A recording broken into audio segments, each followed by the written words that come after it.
Hello everyone, स्वागत है आप सभी का दृष्टि एमपीपीएससी की करंट अपडेट सीरीज में। मैं हूं आपकी एजुकेटर दिशा भट्ट और आज हम लोग बात करने वाले हैं स्ट्रेटेजिक पेट्रोलियम रिजर्व्स के बारे में। हाल ही में भारत सरकार ने योजना बनाई है कि 2 नए स्ट्रेटेजिक पेट्रोलियम रिजर्व्स जो है वो स्थापित किए जाएंगे।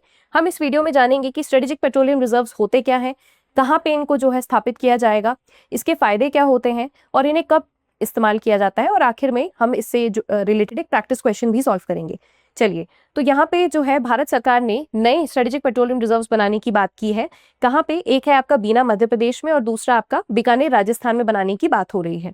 ओके, इसका मुख्य उद्देश्य क्या है? भारत की एनर्जी सिक्योरिटी को मजबूत करना तथा वैश्विक ऑयल सप्लाई डिसरप्शन के दौरान आयातित कच्चे तेल पर निर्भरता से होने वाली संवेदनशीलता को कम करना। जैसा कि आप सभी जानते हैं कि इंडिया जो है, भारत ऑयल पे बहुत ज़्यादा डिपेंडेंट है, फॉरेन कंट्रीज पे, बाहर के देशों पे हम बहुत ज़्यादा डिपेंडेंट है। ठीक है, तो उसी डिपेंडेंसी को हम करना चाहते हैं, इसीलिए हम अपने देशों में ज़्यादा से ज़्यादा स्ट्रेटेजिक पेट्रोलियम रिजर्व्स बनाने की बात कर रहे हैं। मार्च 2026 के दौरान स्टेट ऑफ हॉर्मुज से तेल आपूर्ति बाधित होने की आशंकाओं ने भारत की आयातित कच्चे तेल पर निर्भरता को उजागर किया। हमने देखा कि मार्च अप्रैल के मंथ में स्टेट ऑफ हॉर्मुज जो कि एक समुद्री रास्ता है जहां से काफ़ी ज़्यादा मात्रा में कच्चा तेल जो है जाता है और देशों के लिए, तो वहाँ पे जो है कॉन्फ्लिक्ट हुआ था बिटवीन ईरान एंड यूएस। तो वहाँ पे हमने देखा कि कैसे ऑयल प्राइसेस जो है वो काफ़ी ज़्यादा बढ़े और एक तरह से एक संवेदनशीलता यानी सेंसिटिविटी हमने देखी थी। तो इसलिए हमें जो है एक नीड लगी कि स्ट्रेटेजिक पेट्रोलियम रिजर्व्स जो है वो बनाए जाने चाहिए। ओके, मेरा आप सभी से सवाल है, क्या इससे पहले भी भारत ने स्ट्रेटेजिक पेट्रोलियम रिजर्व्स बनाए हैं? अगर आप इस बारे में जानते हैं तो आपको कॉमेंट सेक्शन में उत्तर बताना है। ओके, अब सवाल ये है कि why does India need strategic petroleum reserves? क्यों हमें इसकी जरूरत है? देखिए, भारत अपनी क्रूड ऑयल की जो रिक्वायरमेंट है, उसकी जो आवश्यकता है, उसका लगभग 85% आयात करता है, यानी 85% जो हमारा तेल है वो इम्पोर्टेड है, यानी कि हमें इम्पोर्ट करना पड़ता है। अब ये जो है ये काफ़ी दिक्कत वाली बात है, क्योंकि इससे क्या होता है, हमें इसके लिए बहुत सारा फॉरेन रिजर्व चाहिए, हमें बहुत ज़्यादा डॉलर्स की आवश्यकता होती है, राइट, तेल मंगवाने के लिए। और कई बार जो है इससे क्या होता है, इतनी ज़्यादा डिपेंडेंसी अगर हम बाहर के देशों पे रखेंगे तो इससे संकट आ सकता है। कैसा संकट आ सकता है? देखिए, अगर किसी भी प्रकार का डिसरप्शन होता है तो इस पे हमारा किस चीज़ों पे प्रभाव पड़ेगा? फ्यूल अवेलेबिलिटी पे, राइट। इन्फ्लेशन आ सकता है। इन्फ्लेशन कैसे आ सकता है? मान लीजिए कि तेल के प्राइसेस अगर ग्लोबल लेवल पे बढ़ जाएं तो भारत में भी उसका नतीजा हमें देखने को मिलेगा। हमें इन्फ्लेशन देखना पड़ेगा, यानी कि महंगाई जो है वो हमें झेलनी पड़ सकती है। दूसरा, ट्रांसपोर्टेशन में दिक्कत आ सकती है, क्योंकि आप सभी जानते हैं कि ट्रांसपोर्टेशन में भी ऑयल का यूज होता है। इंडस्ट्रियल प्रोडक्शन पे भी जो है इसका बहुत गहरा असर पड़ेगा, क्योंकि इंडस्ट्रियल प्रोडक्शन में जरूरत होती है इलेक्ट्रिसिटी की, यानी कि बिजली की। तो ऑयल से भी जो है हम लोग क्या करते हैं, इलेक्ट्रिसिटी बनाते हैं, जो ईंधन होता है। तो उस पे भी क्या हो सकता है, इंडस्ट्रियल प्रोडक्शन पे उसका जो है इम्पैक्ट पड़ सकता है। और ओवरऑल इकोनॉमी की अगर बात करें तो जो है इसका प्रभाव पड़ता है। ठीक है, ऑलराइट। अगर हम अपनी प्रेजेंट स्टोरेज कैपेसिटी की बात करें कि अभी हमारे पास स्ट्रेटेजिक पेट्रोलियम रिजर्व कितना है, तो वो सिर्फ हमारे पास 9.5 दिन का है, यानी कि 9.5 डेज का हमारे पास स्ट्रेटेजिक पेट्रोलियम रिजर्व है। ठीक है, अगर हम बात करें रिफाइनरी ऑपरेशनल स्टॉक्स की, यानी कि जो आपकी ऑयल कंपनीज होती हैं, है ना, उनके पास कितने दिन का है? लगभग 65 डेज का जो है हमारे पास स्टॉक है, यानी कि कुल उपलब्ध तेल हमारे पास कितना है? 74 से 75 दिनों का तेल हमारे पास है, जो कि हम इमरजेंसी के टाइम पे यूज कर सकते हैं। लेकिन अगर हम बात करें इंटरनेशनल एनर्जी एजेंसी, जो कि एक इंटरनेशनल ऑर्गेनाइजेशन है, इसका क्या कहना है कि सदस्य देशों को अपने नेट इंपोर्ट्स के बराबर 90 दिनों तक का तेल भंडार बनाए रखना चाहिए। लेकिन भारत का कितना है? 74 से 75 डेज का, यानी कि हम इंटरनेशनल एनर्जी एजेंसी के बनाए हुए पैरामीटर से पीछे चल रहे हैं। ओके, अब बात करते हैं स्ट्रेटेजिक पेट्रोलियम रिजर्व्स होते क्या हैं। चलिए, स्ट्रेटेजिक पेट्रोलियम रिजर्व्स वह आपातकालीन भंडार है। याद रखिए, एसपीआर को सिर्फ आपातकालीन कंडीशंस में यूज कर सकते हैं। नॉर्मली अपनी तेल की रिक्वायरमेंट्स को हम लोग इंपोर्ट से जो है वो पूरी करते हैं। लेकिन मान लीजिए कोई आपातकालीन स्थिति आ जाए, यानी कि अगर युद्ध हो जाए या इंटरनेशनल कॉन्फ्लिक्ट हो जाए, नेचुरल डिजास्टर आ जाए या ग्लोबल सप्लाई डिसरप्शन आ जाए, तो इन सब केसेस में जो हमारी तेल की जो समस्या है उसकी पूर्ति कौन करेगा? यही स्ट्रेटेजिक पेट्रोलियम रिजर्व्स। इसका प्रबंधन कौन करता है? इन स्ट्रेटेजिक पेट्रोलियम रिजर्व्स को मैनेज करते हैं Indian strategic petroleum reserve limited. ये जो एक कंपनी है, ये मैनेज करती है हमारे स्ट्रेटेजिक पेट्रोलियम रिजर्व्स को। ये आपके एग्जाम पॉइंट ऑफ व्यू से इंपॉर्टेंट फैक्ट है, इसको आपको याद रखना है। ओके, अब बात करते हैं प्रपोज लोकेशंस, यानी कि कहाँ कहाँ पे एसपीआर बनाने की बात की जा रही है। तो पहली जो लोकेशन है वो क्या है आपकी? बीना, यानी जो कि मध्य प्रदेश में है। ठीक है, ये खास इसलिए है क्योंकि ये देश के मध्य भाग में स्थित है।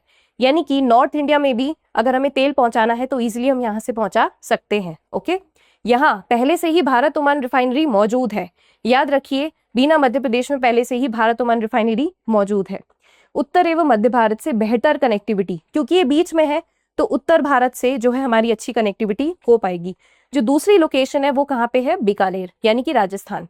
पश्चिमी क्षेत्र के निकट रणनीतिक रूप से महत्वपूर्ण ये जो है स्ट्रेटेजिकली लोकेटेड है, यानी कि वेस्ट साइड पे, इंडिया के वेस्ट साइड पे ये लोकेटेड है। ओके, उत्तर भारत की ईंधन आपूर्ति को मजबूत करेगा, क्योंकि इससे पहले जितने भी स्ट्रेटेजिक पेट्रोलियम रिजर्व्स हैं हमारे जो ऑलरेडी भारत ने बनाए हुए हैं वो सारे साउथ के स्टेट्स में है। ठीक है, तो नॉर्थ के बेहतर कनेक्टिविटी के लिए ये दो प्रपोज लोकेशंस काफी अच्छी मानी जा रही है। ओके, यहाँ सॉल्ट केवन टेक्नोलॉजी का उपयोग प्रस्तावित है। अब ये सॉल्ट केवन टेक्नोलॉजी क्या होती है इसको हम आगे समझेंगे। ओके, लेकिन अगर इससे पहले हम बात करें कि प्रपोज्ड कैपेसिटी कितनी है, तो लगभग 106 लाख टन जो है हमारा प्रस्तावित क्षमता, यानी कि प्रपोज्ड कि इतने टन से हमें जो है इसको बढ़ाना है। ओके, अगर हम बात करें एक्सपेंशन के बाद हमारी कैपेसिटी कितनी बढ़ जाएगी, सो जो कुल हमारी एसपीआर कैपेसिटी है वो 216.8 लाख टन हो जाएगी, जो कि अभी जो है 9.5 डेज से बढ़कर कितनी हो जाएगी, 40 डेज तक की हो जाएगी। यानी कि जो इंटरनेशनल एनर्जी एजेंसी है उसका पैरामीटर 90 डेज का जो है उसको हम पूरा कर पाएंगे। ठीक है, तो 9.5 डेज से बढ़कर हमारी कितनी हो रही है, 40 डेज तक की हो रही है। अब समझते हैं सॉल्ट केवन टेक्नोलॉजी क्या होती है। देखिए इसमें क्या होता है, कठोर चट्टानों के भीतर भंडारण बनाने की बजाय प्राकृतिक नमक की परतों के अंदर बड़े भूमिगत कक्ष बनाए जाते हैं। इन्हें हम कैसे बनाएंगे, देखिए भूमिगत नमक की परतों में पानी डाल दिया जाता है, नमक घुल जाता है, नमकीन पानी बाहर निकाल लिया जाता है और एक बड़े भूमिगत कक्ष तैयार हो जाते हैं। इसके भीतर क्रूड ऑयल का भंडारण किया जाता है। ठीक है, देखिए राजस्थान जैसे जो इलाके हैं जहाँ पे काफी ज्यादा नमक पाया जाता है, खारी मिट्टी वहां पे होती है, तो वहां क्या किया जाता है, मान लीजिए अंडरग्राउंड में बहुत सारा जो है वो क्या है, नमक है। अब यहाँ पे हम क्या करेंगे, बहुत तेज प्रेशर में पानी अंदर डालेंगे। इस पानी को अंदर डालने से क्या होगा, जो ये नमक होगा ये उसमें घुल जाएगा। फिर आप क्या करोगे, इस नमकीन पानी को बाहर निकालोगे और एक स्पेस क्रिएट हो जाएगा। इसी स्पेस में आप जो है अपने ऑयल रिजर्व्स को स्टोर कर सकते हो। ये टेक्नोलॉजी बहुत बेहतर मानी जाती है क्योंकि ये काफी सस्ती है।